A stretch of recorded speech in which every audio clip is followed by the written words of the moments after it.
We've trekked in from the northeast and made rest at a cascade of outcrops on the western side of Mammon's Gulch. The surrounding peaks are staggering, indifferent to our presence.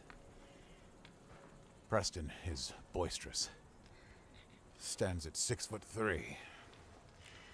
He's dressed out of his fine clothes, perhaps hoping to fit in with us. Brewer and the others are not impressed, if raised eyebrows are any unit of measurement.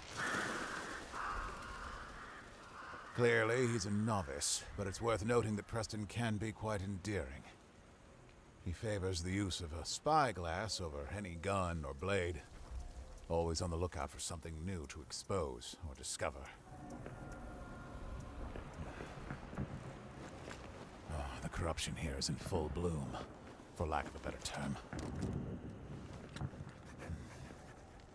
With the incursion here still in its infancy, I wondered if some semblance of order and hierarchy might appear amongst the corrupted. But this is not the case.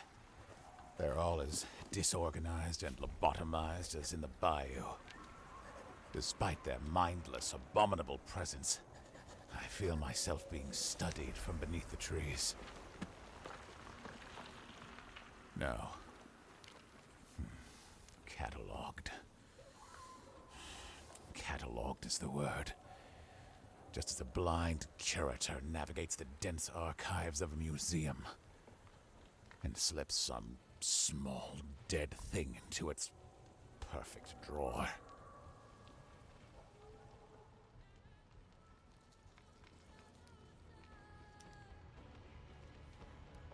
Colorado Investigation Log. Location, Mid-Gulch Saddle Depression. Day 2. Morning. We discovered a survey group's destroyed campsite.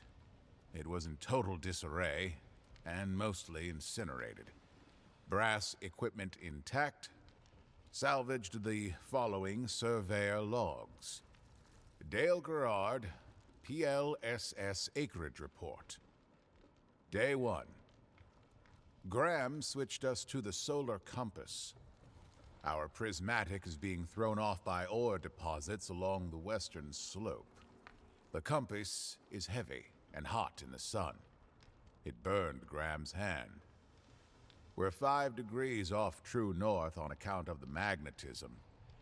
We'll re-walk the links for accurate acreage in the morning. Day 4. Melanie has her seismometer ready. The thing's acting up. Jumping like a cricket in a thunderstorm is how she put it. Can't be on account of the ore, though. Strange.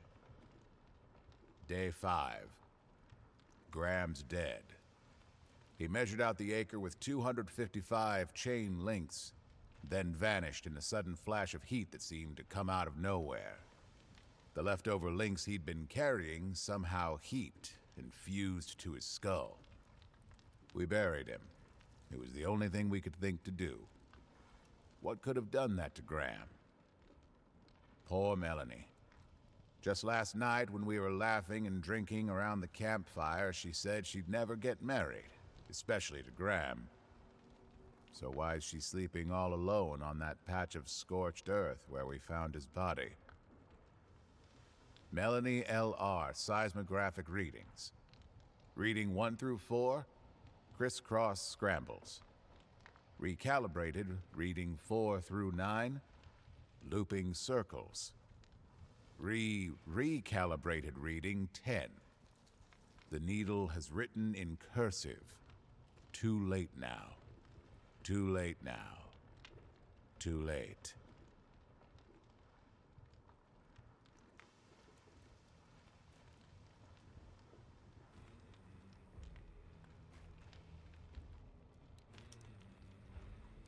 Mammon's Gulch Field Report. Single loose sheet. 8.5 by 11 inches. Preliminary report.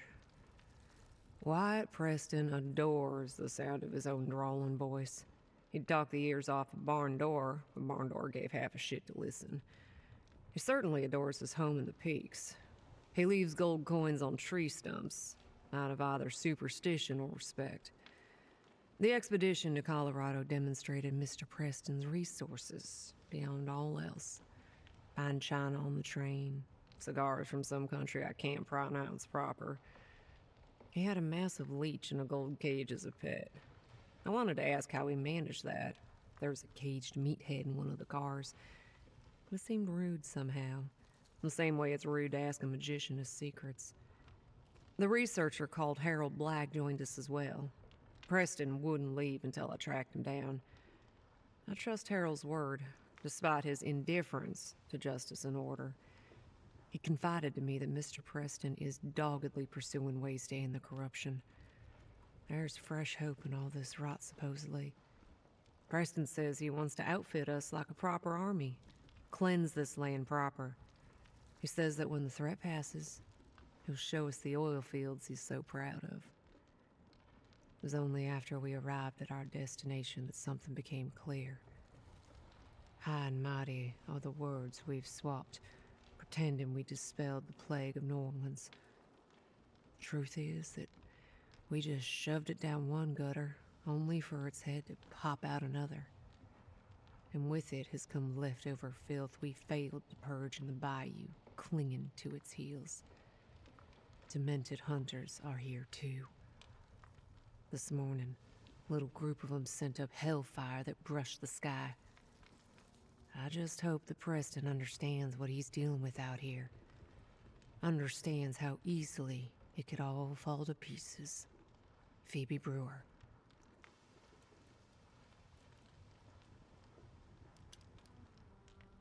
Journey to My Descendants. Author, Snare. Handwritten journal 8 by 8 inches. Preston has brought law dogs with him. They are promised wealth and station. When our adoptive father saw what had happened here, he called for aid. Only we came. But in the end, all it took was money. All it ever takes is money. I have seen our enemy up close. I have seen the scars across Marshal Brewer's cheek in the center of my sights. She and her troop were wise to cover their tracks, but they did so with the skill of a child hiding from a bear, leaving a trail of grunts anywhere they went. Their killing is sloppy and savage. Buckshot reminds me to tread careful. I can spit on their skills all I like, but it is their confidence we must track. The law dogs do not need to be smart. They could kill us with a storm of bullets without a second thought. There are many kinds of storms here now. Come evening, there was thunder, yet the sky remained clear. Dust in a strange glow rose over the low eastern range across the way. Hell came upon us in an instant, when the source of the ruckus finally came into view. A herd of horses galloping, on fire. Flames flickered from their sunset hides, licked their heels. Their manes sparked in a way only death could see as pretty.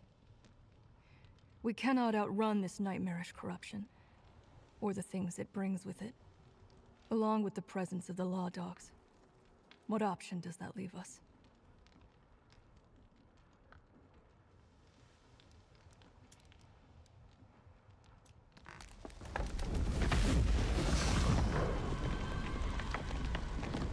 The oil field is burning.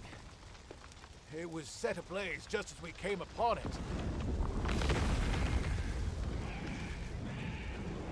Preston has sent off Brewer to the north. He thinks this could be the work of bandits, or other such greedy, bitter minds.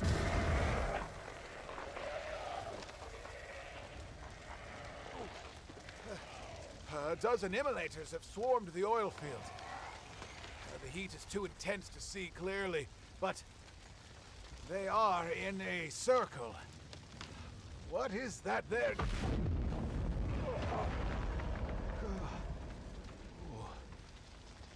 Preston's oil burns differently. It seethes with the rage of things hidden in the earth, brought to light.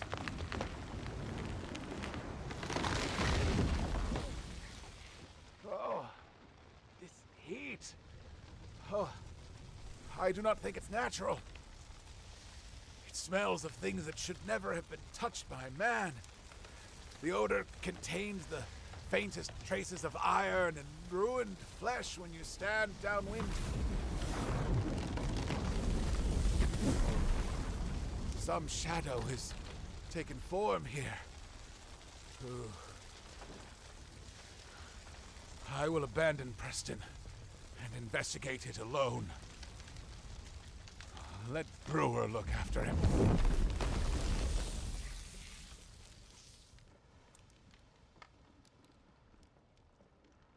Puppet Theater Script, Act 1. Found behind stage curtains, back alley theater. Let me tell you a story. There once was a wandering puppeteer, a man of myths who crossed many seas.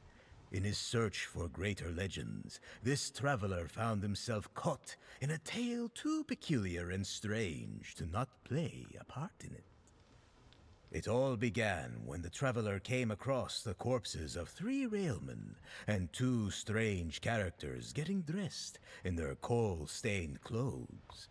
We shall call one Pig, the other Bee. Pig and Bee offered the traveler a deal. If he helped them achieve their goal, they would let him live. He gladly accepted and slithered into a dead man's trousers. He stained his eyes with soot and took on the speech of someone who tends the steam boiler on a locomotive. And so they set upon a train as a troupe of actors would a stage. They tended a ravenous and furious furnace in a nest of spinning iron and belching steam. As the time passed, he discovered more and more about Bee and Pig. He learned that they were outcasts from a cult of delirium and murder. Worse still, they had been forsaken by the very thing they worshipped. The train ventured over the type of barren lands where death itself forgets its name. They came upon the promised land, Colorado. There, a sickness had brought nightmares of the dead to life. Their faith had been rewarded after all.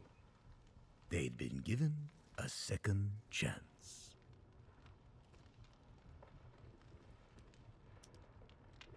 Mammon's Gulch Field Report. Single loose sheet, 8.5 by 11 inches. Warning, these local trappers know how to spring sharp iron around your waist. They know these slopes like we know a swamp. After the oil field was set ablaze, Preston sent us with powder barrels to the northeast trestle bridge, wanting it blown up to cut off access to anyone who might want to come for what's his. We went through Miner's Folly. The sad assortment of dilapidated buildings are all cinders and smoke, freshly burnt. Demented folks had themselves a bonfire, most probably. Before we could make our way through, we were stopped by a pair of angry trappers. We drew iron on each other. Then I realized that the mountain man, Thomas Bridge, was with them. They saw that he knew me, seemed surprised we didn't want each other dead. It was enough to make them lower their rifles. In the end, we came to a bit of an agreement. We'll stay out of these trappers' more treasure territory if they help us in the fight against the corruption of this land. We went our separate ways, but I couldn't help but look over my shoulder on the way out. I didn't trust the female trapper. Could practically feel the sear of her death wish glare on my back. Once that was taken care of, we had the business of the tracks to finish out, Preston's orders. The explosion was quaint, but enough to send the rails crashing down. Between the oil field and the town, Mammon's Gulch is falling. Can't quite say yet whether it's into our hands or into the fires, but one thing is for certain. Preston's money doesn't impress death. Not even a little bit. Phoebe Brewer.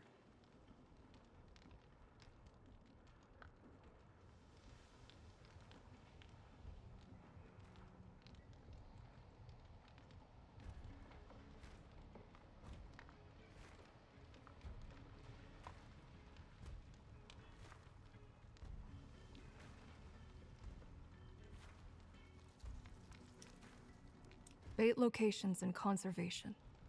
Leather-bound journal, 3 by 4 inches. Friday, found 2 sets of tracks. First set, boot prints from the north. Running, fumbled.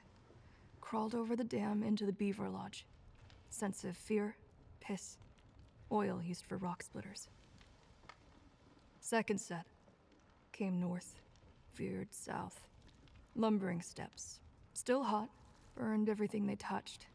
Sense of tar, iron, overcooked meat. Saturday, we followed both sets of tracks back to Greystone Pit.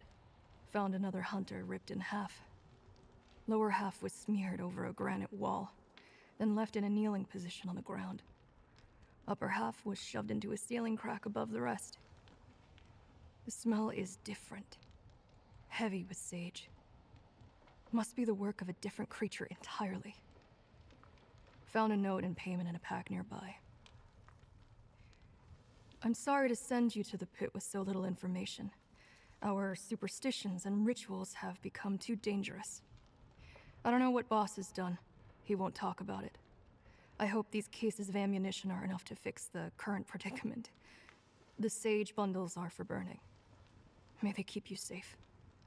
Stalk quiet and brave down there. Signed, Delacroix. We circled up to the top of the pit.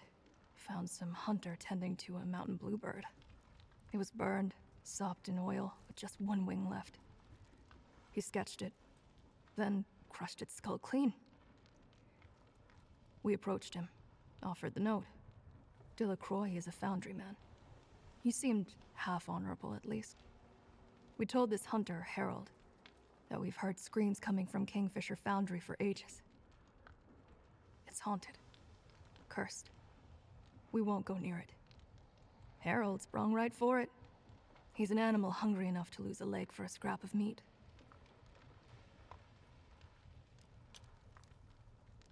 Kingfisher Foundry Log, Mammon's Gulch. Comments, Harold Black. Original author, Delacroix. Oil Reinvigoration Ritual Number 14, Observer Delacroix. Changelog. Iron plug casings have been strengthened to better bear the forces. Subjects are compressed and forged from the neck down, and only after being fed tokens. Convince the boss this was more humane. Ingesting the bounties puts them into a trance. Bore depth 700 feet, 3 tokens. Elwraith right 9. Bandit 1 ignited. His tooth, a gold-capped incisor, shot out of the bore shaft. Buried itself in my arm. Had to dig it out myself. Then, boss confiscated it for the gold. Bore depth 984 feet, 4 tokens. Eyeless Navigator right 2. Bandit 2 begged for us to take care of his grandma out on some prairie. Had to be sedated. Flesh bulged with enough pressure to break his casing, clogging the shaft. Had to re-bore the shaft to unclog it. Bore depth 0 feet, 0 tokens. God's grace. Bandit 3 convinced me over. He had a PLSS contract from the government on him. Last 2 subjects weren't bandits either. They were cartographers. Boss lied big time. I can't keep contorting innocent people and holding that guilt in me. Bore depth 1,325 feet, 6 tokens.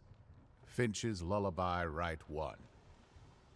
I won't abide threats and slander. I relieved Delacroix of his station by feeding him the final tokens before encasing him in the plug. His casing struck brimstone. The reinvigoration worked at last. It turned the clay into treasure. Oil spewed out every derrick, but something crawled back out. Dripping lava.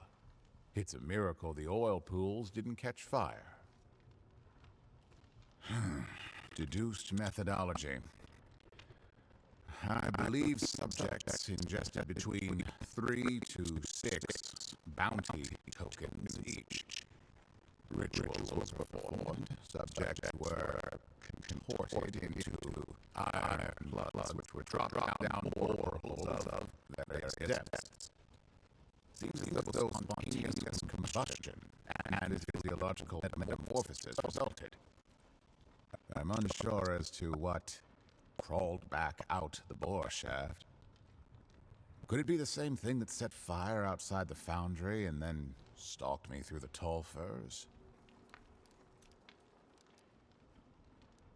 Puppet Theater Script, Act 2, found behind stage curtains, back alley theater. Bee and Pig reveled in this devastated land. Cold machines ripped precious ores from the soil. Pipes sprayed black earth into the air. The mountains watched over the trenches and scars of the Great Gulch, with no interest in those who suffered within it. The pair were well versed in executing monsters. Their carnage was strange, for they worshipped the master of these many diseased puppets. Pig squealed in the oil fires. Bee prayed to hives. With their senses sharp, they traced the hand of their puppet master to Grisly Lodge. Sickness and evil gusted from its chimney like it was an ancient wound, a place of miraculous birth. Inside were the lower halves of men kneeling in a circle, killed by some unknown monstrosity. Bundles of sage at their waists, and Bee and Pig burned them to cleanse the air. In the cellar was a pit dressed for rituals. Barrels had been hoarded, mounded, and blessed. There was a stench of tokens. Bee and Pig fell to their knees, and the traveler traced every symbol of salvation he knew.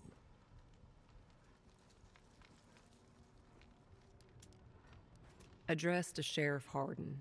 Author, Phoebe Brewer. Hope this gets sent to you as promised, cowboy. You ever see a flaming body fall down a mine shaft? Pretty eerie. Made my hair stand on end. Preston had us clear a mine where Demented had supposedly dug in. We didn't find any, just some puppets in a tent. How did those assholes get up here in the first place? Then there was this roar that almost caved in the tunnel. Preston said it was the oil reservoir shifting. He used fancy rockhound terms for roar. But that didn't explain the flaming body that suddenly fell from the pit entrance above us. Preston said that kind of thing happens all the time. Mine workers get sad and try to bring light to the darkest parts of the world. Can't say I relate to that. We spent the night down there, and I took it as another opportunity to case Wyatt Preston up, down, and sideways. Preston isn't through and through evil, from what I've seen so far. He's the kind of boy who stole his daddy's gun to shoot anthills. Trick with him is, you let him talk on long enough, he starts to let stuff slip. Preston has friends with even more gold in their pockets, turns out. He said they're into occult stuff, chanting in masks and swallowing goat eyes and whatever else it takes for them to gain more. Other than taking up the hunt themselves, of course. That's for others to do for them. After Wyatt finished off his handle of wine, I snatched a journal from his coat, wrote down some names, sent him along. You've got digging to do while I keep playing this rich boy's nanny.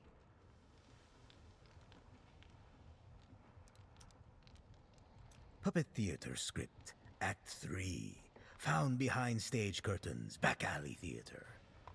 The Oddsome trio tracked whatever was birthed from that haunted fireplace. Pig crawled on all fours, sniffing footprints and blood. Bee held Amber to the moonlight and traced the paths it revealed.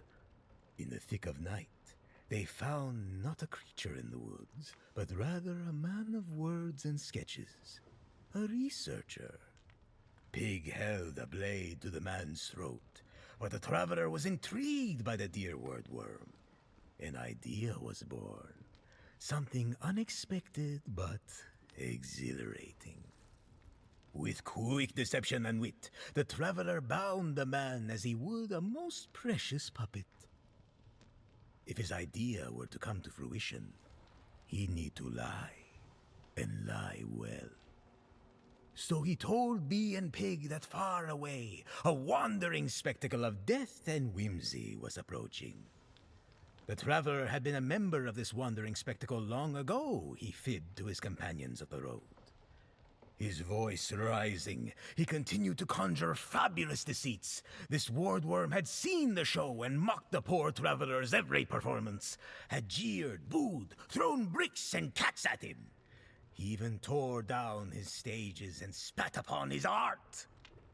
The traveler made sure to give his all to this performance, and he could tell it was working. Bee and Pig nodded as they listened, leaned in while the story continued. They knew how it was to feel the effects of sacred efforts fallen flat. Now, the traveler said, his performance coming to a close, he would take a long-earned revenge on the wordworm. He would punish the man privately until dawn, as Bee and Pig continued their hunt. It was a personal matter. Surely they could understand. And so the traveler found his exit. Bee and Pig applauded his demented hunger before setting off to hunt more lies and legends and things that should not have been born. With a pain in his heart, the traveler whispered goodbye after them. Then he untied the woodworm and began to spin new tales to tell.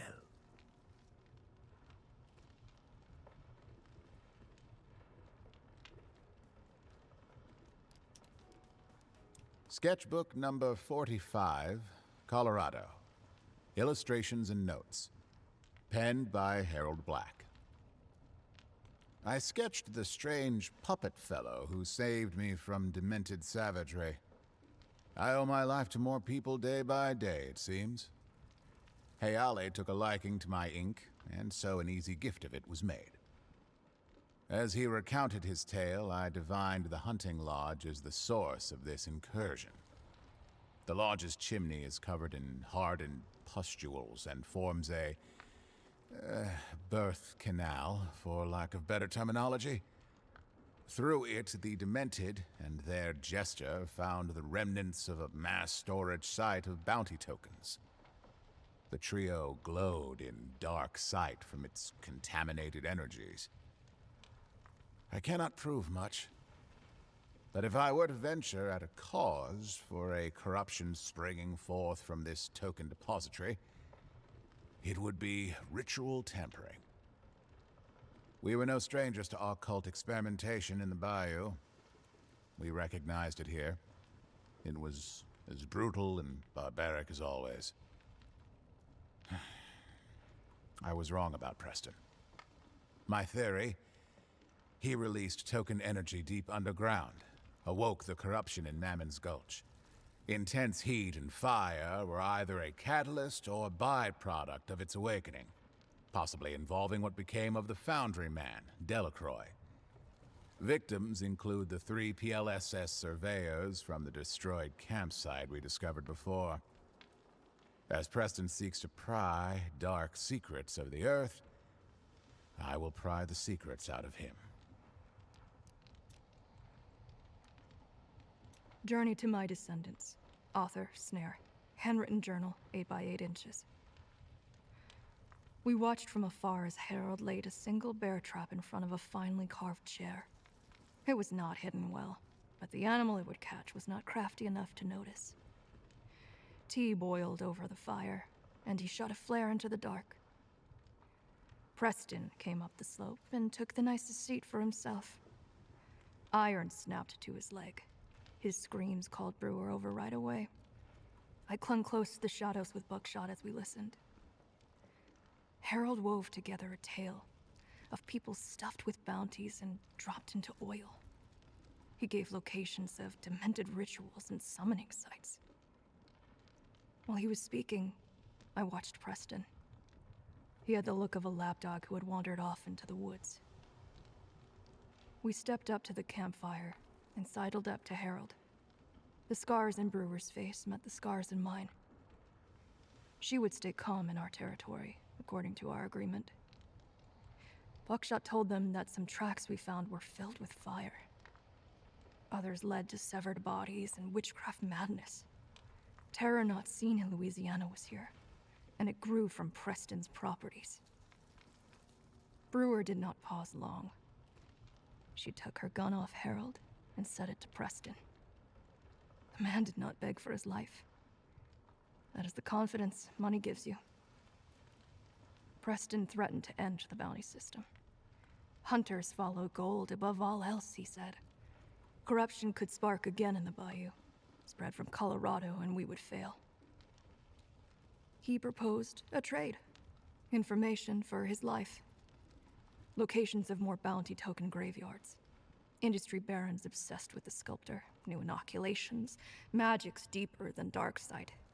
Old eyes awakening in forgotten parts of the world. The deal was made. It would be our gulch. He would leave Colorado and we would take his fortunes and cleanse his mess.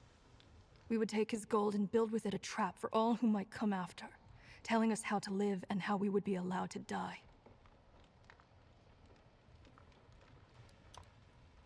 Tortured Peaks, excerpt. Rejected Dime novel, July 1897. Author, Jasper Priest. Blasted was the landscape of the high West Peaks, where men broke teeth on boulders for just a glimpse of gold. They bored into the earth and burrowed tunnels. They stole the river's soul with water wheels and severed trees for joy and industry. Blood and money tasted the same on their tongues. No amount of either could calm their greed. Among these men, a fool sought out long-dead secrets of the world. He believed some truth lurked in lakes of oil and the mountains' many treasures. He believed the truth whispered to him from precious veins of ore, from tar pits. Once his drilling began, it never ceased. Black blood gushed from derricks in celebration. His efforts drew the gaze of more fools, darker fools with darker knowledge to trade.